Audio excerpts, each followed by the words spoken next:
everyone, and welcome back to the Red Sea podcast. It's been a bit again, but I honestly couldn't be happier to be back. As you all know, as I've kept you all updated, uh, I did have my mother go into surgery. She's okay. And then almost immediately, as you all can probably make out, I'm still not at 100%. Uh, I got an illness that killed the only thing I need really to do so. Uh, but I couldn't delay the episode any longer. I really wanted to be back. Uh, Thank you all for the incredible wishes on my name day. That was a few days ago. Uh, If you all want the updates I'm talking about, go follow me on Insta and on Twitter. Those don't stop for any reason. Uh, Everything is in the description. So is the Bluesky link, and so is the Patreon link. That if you all want to help, drop a one-time donation, join one of the tiers to get the rewards. There are uh, everything and anything will go towards the quality of this. So, now, without wasting any time at all, because we do have a lot to catch up on, and I want to be done comfortably before the Lamia game. Uh, of course, this week, passing sees us escape, quote unquote, with two victories. A relatively comfortable victory against Virtus Bologna, and a game that was way too close for comfort against Alba Berlin. Both games left a lot to be desired performance wise, especially from some, but in the end, the result is really what stands to matter in this case. And the result sees us joined top technically, because of course the Paris Fener game did not happen, so Paris stand at 11-5, but us and Monaco and Bayern are at 11-6. So either Paris will uh, jump to 12-5 and go top solo, or Paris will drop to 11-6 and Fener will also join this chaotic tied up top five. But yeah, honestly, there aren't really any negatives because, as I said, what ends up mattering is getting the job done, and the job isn't always gonna be the prettiest in any sport, not just football, not just basketball, not just anything. The job isn't always gonna be the prettiest, but it got done, and it got done twice in games that I like to call them more or less banana peel games because it's not the classic derbies, to say the least, but it is games that, as we saw, if you lack even the slightest bit of concentration, that can come close to costing you. Didn't happen as much with Bologna. The main issue with Bologna is the issue that just for some reason keeps showing up with us scoring 29 in the first, just almost hitting the 30 mark. In a quarter, we looked cruising, we were up by 12. And then we go out in the second and play like a completely different team. That the complete switch of the five and the second unit coming in for some reason just keeps causing something. It just disrupts the rhythm way too much sometimes. But we go out in the third, regain our lead with 21 and 10, and despite the fourth being close, we get it done comfortably. With Vezenkov and Fournier, as always, at the top of the game, especially Evan Fournier had an incredible week. And once again, he finds a new way to show that he was and is still that perfect missing piece of the puzzle last year, the player that, along with Sasa, is going to step up and is going to either clean up these more or less dirty games that turn out perhaps not how we want them or how we'd like for them to turn out, or just be at the top of his game in those top table classes along with Sasa to help keep us in it and keep us leading. Uh, a player that did, of course, trouble us on Bologna's side is Marco Bellinelli with his insane shooting. Uh, we were shaky at the back. We were clearly shaky at the back, especially in the second where we came out and conceded 29. Uh, a massive shout out as well. And a man that for me always deserves his flowers, but especially this week again is Alec Peters, who stepped up even the moments he needed to step up, even if that's not an insane amount of time. He stepped up when he needed to and how he needed to, whether that was defensively or offensively, and especially against Polonia with a 12, 8, and 1. He was one of the main reasons that we picked up the victory that we did end up picking up. Uh, Another person that for me deserves his flowers for both games, but especially yesterday, is Luca Vildoza. Luca Vildoza, who once again, even through the things he said, came out and showed that he is here for the team. He's here to play 5, 10, 20, 30 minutes, however many he's needed to play, and he's here to give his all and more in those minutes that he plays. He's here to grab every chance he gets, really, and he's here to make the best of every single play that he finds himself on the court for. With, I think, one of the best examples we can put on that being the steal uh, at the end of the game yesterday, which ultimately just cleared the game, just got the game over the line. Of course, the game really, I don't know why it was that close against Alba. I don't know what went so wrong because people had good games, but it was honestly just another case of this team lacking the true concentration that this, and maybe even lacking a plan good enough for some games in the Euroleague. Don't know how to put it, of course.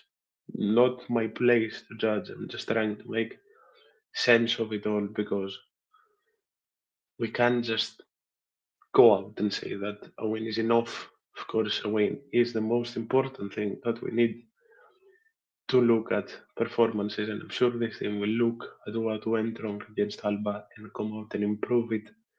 Whether that's Coach B who will take the blame, whether that's the players who will take the blame, whether that's both, I'm sure that, as always, this team is going to just sit down and figure it all out. There is a reason we are 11 and 6, either way. Uh, it is, it really is. Alec is not only an amazing player, but I think I'd say that it's a coach's dream to have rotation like a lot of our second unit players, whether that's Alec, who has integrated himself in the Olympiacos family, just him, that's that bleeds for the shirt, even if it's for 5 minutes on the court. Whether that's Luca Vildosa, whether that's Sak, who again, amazing game against Alba, and a very good game against uh, a very good game against Alba, and as usual, a very good game against Alba is what I wanted to say. Uh, whether that's, I'd argue whether that's even going back to the Bologna game, whether that's Larezakis, who has played a minimal amount of games uh, this Euroleague campaign and came in, played 8 minutes when he was needed, and did what he had to do. Uh, I've openly said the reasons why I like players like Larezakis, and I'm glad he got some minutes against Polonia at least. Um, our rotation in general is one of the best you could sit here and ask for. And with the big man coming in today, uh, it will be nice to see another just purely quality addition to our front line. And with Keenan Evans also, just Keenan Evans' return getting closer and closer, just inching closer. Of course, we all saw what Coach B said as well. Uh, just it will be incredible to see how this team performs when it's full strength and with new faces. Uh, I'm sure that it will be it will work like a clock, and I'm sure that even the slightest of gaps that there are right now that cause games like Alba to be close will be covered perfectly. Not that uh, teams aren't allowed to have bad nights. Of course they are. Everyone is. Everyone is human. All the players are human. Uh, and that's something that people don't seem to understand. That especially happens on Twitter, and that pisses me off so badly. That honestly pisses me off so badly. Every single time. And I've said this before, and I will keep saying it. I will keep uh, ranting against this until it stops.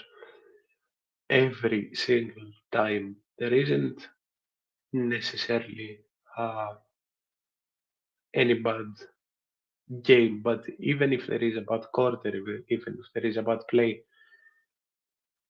there is people that observe what's wrong and talk about it calmly. There is people that wait, and there is people that take their chance and go at the team like absolute vultures. Go at the players, at the coach, anyone and everyone. And Coach B is the scapegoat for that hate usually, and I really don't get why. Um, and honestly, I hate it. I despise it, and it is on Twitter. It's it's 99% on Twitter, but it's in the comments in general, even Instagram, anything that you may sit down and see. You'd think that people didn't support Olympiacos, You'd think that some people just get more joy out of the team's failures than the success. You'd think that some people get happy when uh, something goes wrong. And I don't know if it's people expecting perfection or if it's people not realizing what they're watching. I don't know uh, which version of the two it is. I really don't. And I honestly don't know what to say on this subject anymore. I don't know if it's fixable. I don't think it's fixable. And I don't know why people bother anymore. I've come to the conclusion that whether that's on our side, whether it's on the banner side, it's just better to ignore some people. It's just better to not pay attention to them, to block them, to put them on restriction to do anything. Because some people just don't understand. You can't beat stupidity, you can beat trolls, you can't beat rage baits, you can beat anything. And again, even I've fallen for it. And I've been on the wrong side as well. I've blown up at a play, I've blown up at a game. It's the heat of the moment, and the heat of the moment is okay. The heat of the moment is okay. If you just take a breather after and realize what you saw, realize what went wrong, and realize that what you said may have been wrong itself. Uh, and that's where you move on to trying to find what's wrong and talking about what you saw, not just Xing the team completely, not just zeroing and destroying everything. That's what still baffles me with a lot of Greek fans. And again, there isn't really a team separation in that they're everywhere. That mentality is everywhere. And it's not the heat of the moment type comments, because I've done that as well. It's the inability to realize that some things aren't how we see them, that we as fans, we're not the professionals here. That's why I keep saying this in every show. These are these are opinions from a fan to fans. I aim to represent voices of fans. I don't aim to represent any professional idea, even if this platform just ends up getting bigger and bigger, which we're 8 subs away from 100, which still just baffles me, blows my mind. So if you like what you see and you're new, do like and subscribe. Get this show to 100, and we'll be aiming way, way bigger. And as always, I'll pay you guys back tenfold with better and better content. But as I was saying, even if this platform gets bigger, I still am just gonna be a 20, 21-year-old fan speaking to and for other fans and just speaking my opinion as well. I don't get how people just sit at home knowing that they don't know half of the things that the coaches do, that the players do, and just act all knowing. I don't get this, nor will I ever get this. And that's what I said, morning is their hobby. That's the part they enjoy. That's what I am mostly talking about. But I don't get how you don't seek joy out of your team's success and be the biggest supporter you can. for your team, for a player, for anything, in your team's failures, and it's it stands to be the opposite sometimes. In success, you act all knowing, you act like you're right, you're above everybody. In failures, I'm sorry. And in success, you just stay quiet. I don't get that, nor will I ever stand to get that.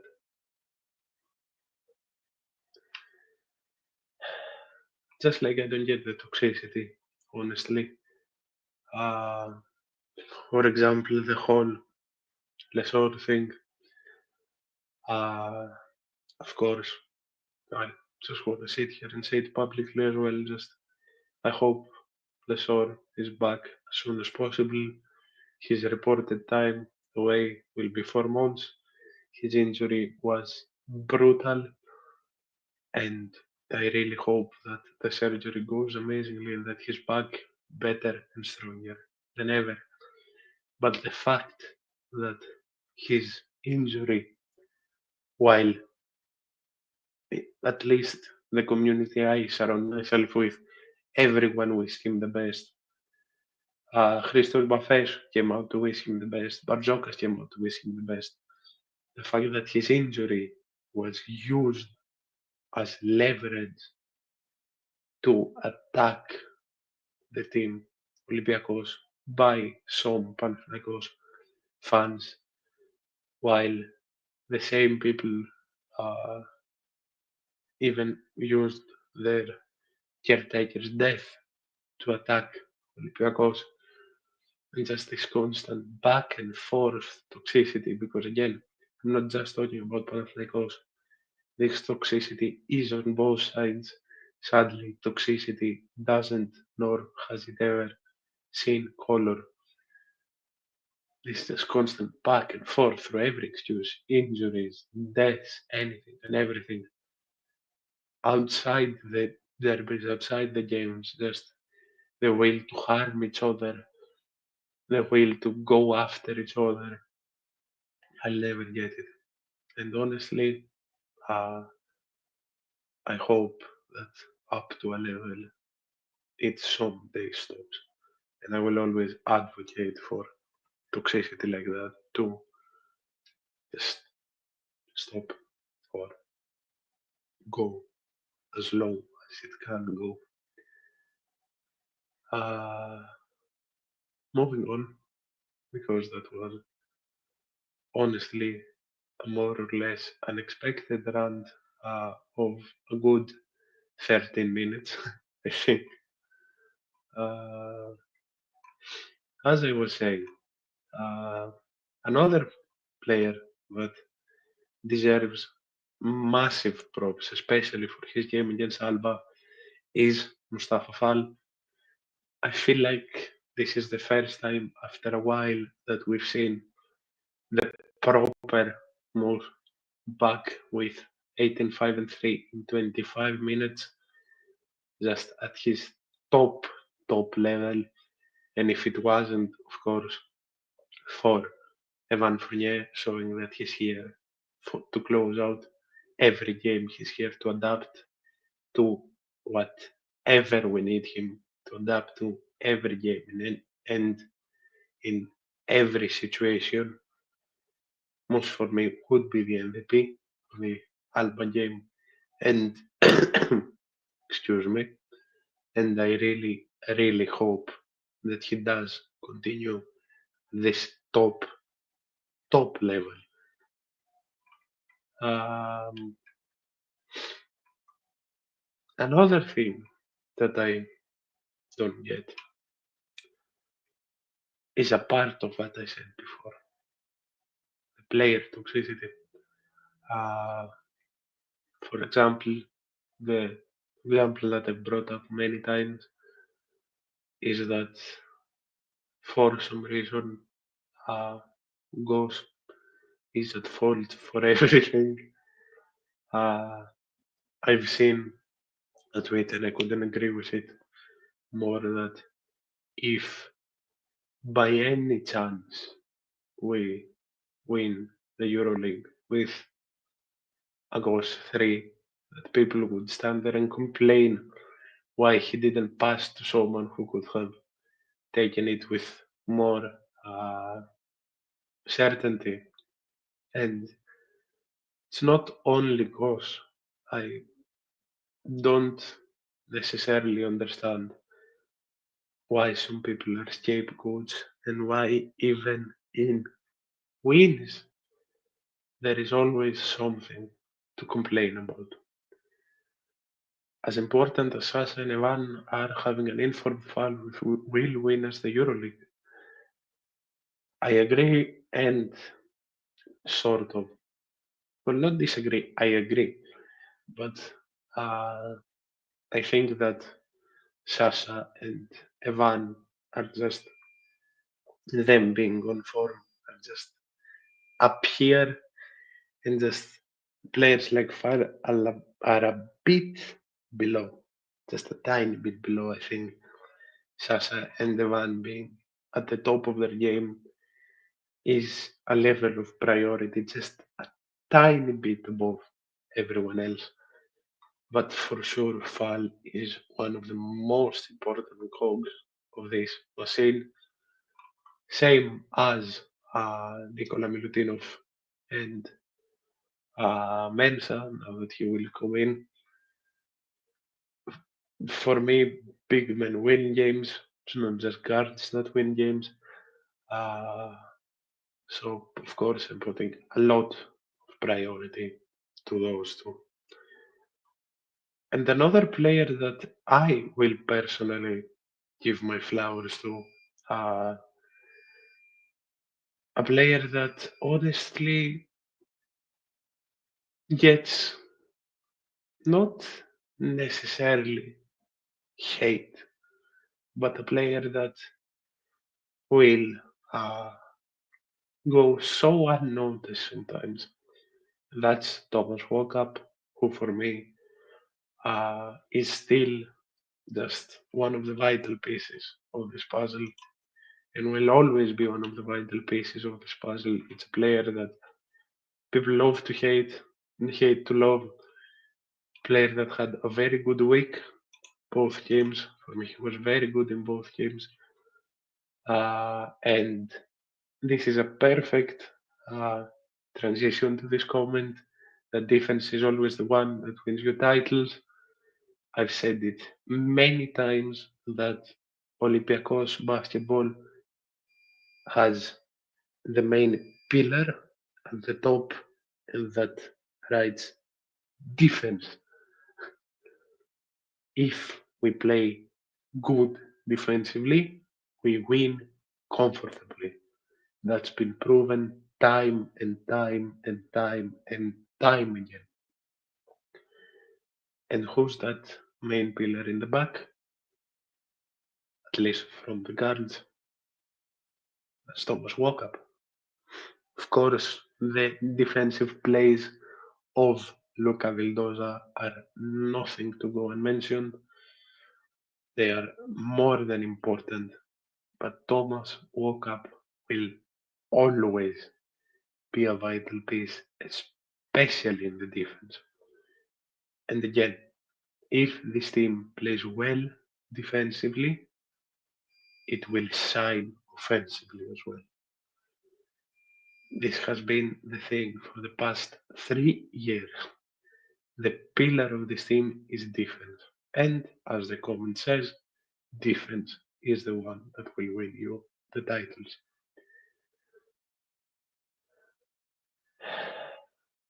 Still a long road ahead. We're 17 games in.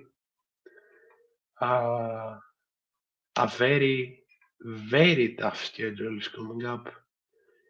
I'm pretty sure out of the next 10, 7 are away. Let me actually look that up.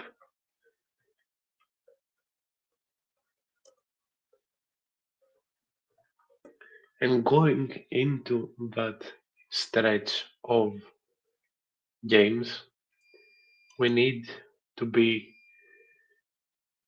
more than perfect. It's more than humanly possible, at least. Speaking of perfection, um, yes, yes. We have Armani away.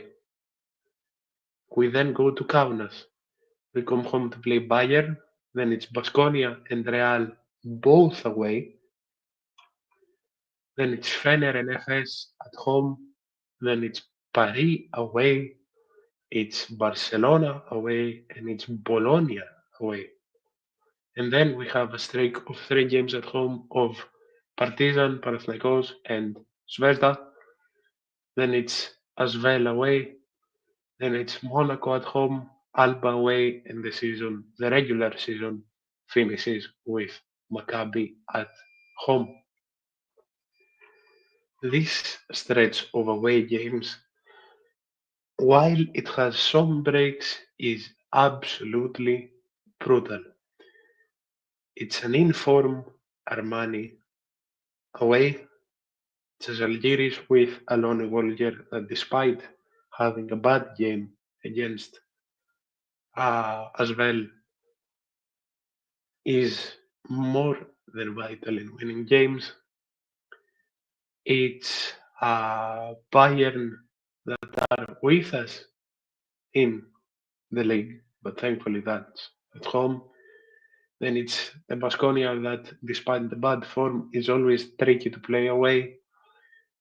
Then it's the fighting Madrid, who, despite struggling, are going for Theo Maledon, who will be who will just shoot them up the favorite rankings once again. Then it's the Turkish teams that are always a struggle.